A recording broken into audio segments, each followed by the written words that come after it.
Lebih dari satu dasawarsa, kabar klub penuh sejarah Blackburn Rovers tidak berdesir di telinga kita. Terakhir berita yang muncul adalah ketika klub Inggris tengah itu mempersilahkan umat muslim untuk sholat id di markasnya. Tapi, soal prestasi cenderung sepi. Sejak degradasi pada 2012 silam, perkembangan klub yang pernah juara Liga Inggris tersebut nyaris tak pernah diulik. Padahal kini Blackburn sedang berusaha untuk kembali ke Premier League. Blackburn Rovers musim ini juga memastikan lolos ke perempat final Piala FA saat tim yang menghabisi Manchester United 7-0 saja tidak sampai ke sana. Well, sebenarnya apa yang terjadi dengan Blackburn Rovers? Mengapa Blackburn sulit kembali ke Premier League? Nona dan tuan penggemar berat Liga Inggris sejak zaman bahela mengenal Blackburn Rovers adalah klub yang biasa saja. Namun, berhasil memberikan kejutan ketika meraih trofi Liga Inggris pada tahun 1995. Musim itu, Blackburn berlari di depan Manchester United. Blackburn memang luar biasa kala itu. Keberadaan Alan Shearer dan berkat juru taktik yang kini namanya diabadikan di Anfield, Sir Kenny Dalglish, Blackburn menjadi sangat kuat. Bertahun-tahun Blackburn bisa bertahan di ketatnya persaingan Premier League. Namun pada tahun 2012, tim berjuluk The Riversiders dipaksa menyerah dengan keadaan. Blackburn terdegradasi setelah hanya memenangkan 8 dari 38 pertandingan. Gejalanya sudah muncul dari tahun 2010. The Riversiders merengkuh kesuksesan berkat pemilik lawasnya, Jack Walker. Ia seorang fans yang mendanai klubnya sendiri. Kemenangan di Liga Inggris musim 1994-95 menjadi bayaran yang setimpal untuk dedikasi Walker. Namun kekayaannya tak selamanya abadi. Pada suatu keadaan, Walker terpaksa menjual Blackburn ke orang lain. Pada tahun 2010, The Riversiders sudah berpindah kepemilikan Venkateswara Hatcheries Group, perusahaan milik keluarga almarhum Banda Vasudevrao yang bergerak di industri peternakan melalui anak perusahaannya, Venkis London Ltd, membeli Blackburn Rovers. Pemilik Venkis London adalah dua bersaudara, Balaji Rao dan Venkates Rao. Namun, perahu Blackburn malah goyang setelah pergantian pemilik. Di tangan Venkis, alih-alih tetap menjadi tim yang disegani, Blackburn justru berubah drastis menjadi tim yang layak diolok-olok. Sang pemilik baru dituding tidak punya kemampuan untuk mengelola tim sepak bola.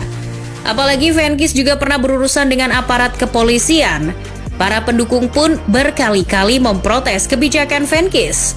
Protes yang sampai pada tahap anarkisme. Apa yang bikin para pendukung sangat memprotes kepemilikan baru. Saat membeli Blackburn Rovers, Venkis punya sederet rencana adiluhung untuk merevitalisasi klub. Ia ingin merekrut para pemain bintang berkelas. Apa yang bisa kamu pikirkan?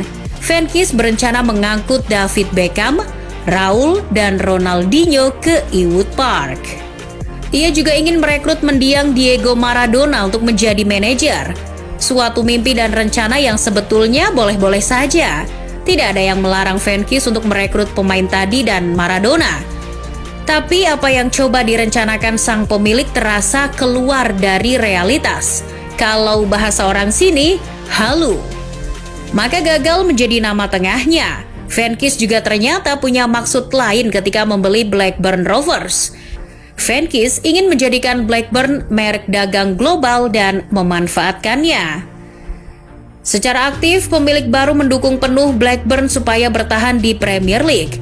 Tapi sekali lagi, Venkis tak punya strategi yoi untuk mewujudkan cita-citanya. Alih-alih menyusun strategi yang matang, baru sebulan menjadi pemilik Blackburn, pelatih sekaliber Sam Allardyce dipecat.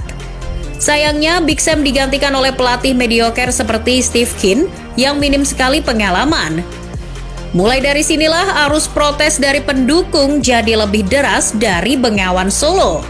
Kehebohan dimulai, para penggemar mulai antipati pada sang pemilik. Steve Kean tak bisa berbuat banyak. Gagal mendatangkan para bintang, sang pemilik justru membuat pemain anyep seperti Ruben Rokina, Miles Anderson sampai Mauro Formica menandatangani kontrak. untung. Musim pertama melatih, Blackburn selamat dari jerat degradasi. Namun pada musim 2011-2012 bukannya mengganti pelatih yang lebih top chair, Steve Kean dipertahankan. Penampilan Blackburn musim itu justru memburuk.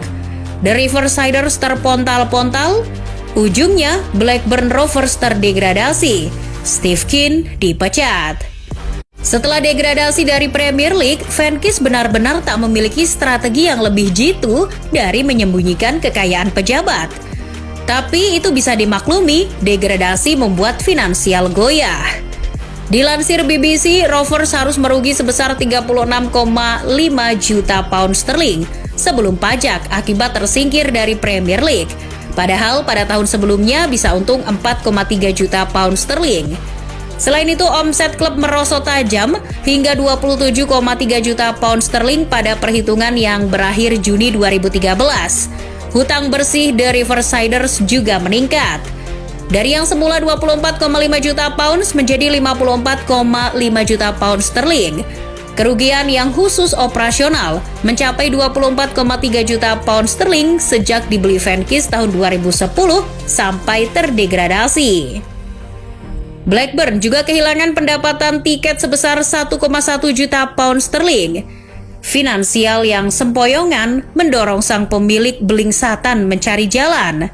Untungnya musim itu aturan Championship mengizinkan tim merugi 8 juta pound sterling musim itu. Setelah Steve Kean, Blackburn dilatih 5 pelatih berbeda sebelum kedatangan Tony Mowbray sebagai manajer dan Steve Waggott sebagai CEO yang membawa angin segar. Keduanya mengembalikan pijakan Blackburn dengan menjual beberapa pemain demi keselamatan finansial. Ironisnya, degradasi ke kasta kedua bukan satu-satunya kesengsaraan mantan juara Liga Inggris ini. Sebab pada tahun 2017, Blackburn mencatatkan rekor sebagai mantan juara Premier League pertama yang turun ke kasta ketiga. Kemenangan 3-1 atas Brentford di laga terakhir EFL Championship musim 2016-2017 tak mampu menyelamatkan Blackburn dari degradasi. Padahal pada musim itu, The Riversiders dilatih 3 pelatih yang berbeda, Paul Lambert, Owen Coyle, dan Tony Mowbray. Para penggemar pun makin tak bisa menyembunyikan kekesalannya pada Venkis. Fans menuding pemilik baru telah menghancurkan tim dengan investasi yang buruk. Meski begitu, Tony Mowbray mencoba bertanggung jawab. Beruntungnya, Blackburn hanya semusim di kasta ketiga. Tatkala kontraknya habis, Mowbray tidak memperpanjangnya. Kedua pihak sepakat untuk berpisah. Momen inilah yang mengantarkan ex-pemain AC Milan, Jon Dahl Tomasson ke Blackburn Rovers. Di sisi lain, Venkis ingin menata ulang tim. Dengan finansial yang minimal, sebisa mungkin Blackburn harus optimal. Musim ini Tomasson ditunjuk sebagai manajer. Ada ambisi besar yang mengendarai pekerjaan mantan pemain Denmark tersebut. Ia direkrut dengan durasi 5 tahun. Tomasson yang sudah mengantongi 2 trofi Liga Swedia kala melatih Malmo bertekad mengembalikan Blackburn ke Premier League. Direktur sepak bola Rovers, Greg Broughton, mengatakan pemilik kini punya misi jangka panjang. Penunjukan Tomasson adalah pengejawantahannya. Mental Tomasson kala jadi pemain Newcastle United, AC Milan, dan Villarreal berharap bisa menular ke anak-anak Ewood Park. Tomasson merenovasi skuad dengan material bakat yang menarik. Ada bek kuat Dominic Hayam dan pemain sayap Ryan Hedges. Blackburn juga punya pemain paling cemerlangnya saat ini, Ben Brereton Diaz yang usianya masih 23 tahun. Pemain lainnya, Tyrese Dolan juga mendukung aliran bola. Blackburn juga punya mantan pemain Southampton, Sam Gallagher yang jadi pengganggu dan pencetak gol. Pendekatan yang dipakai Tomasson sejatinya tidak terlihat meyakinkan. Ia pernah menerapkan penguasaan bola, tapi belakangan sering bermain pragmatis. Blackburn kini sedang berada di zona play-off promosi. Setidaknya itu sebelum menghadapi Stoke City.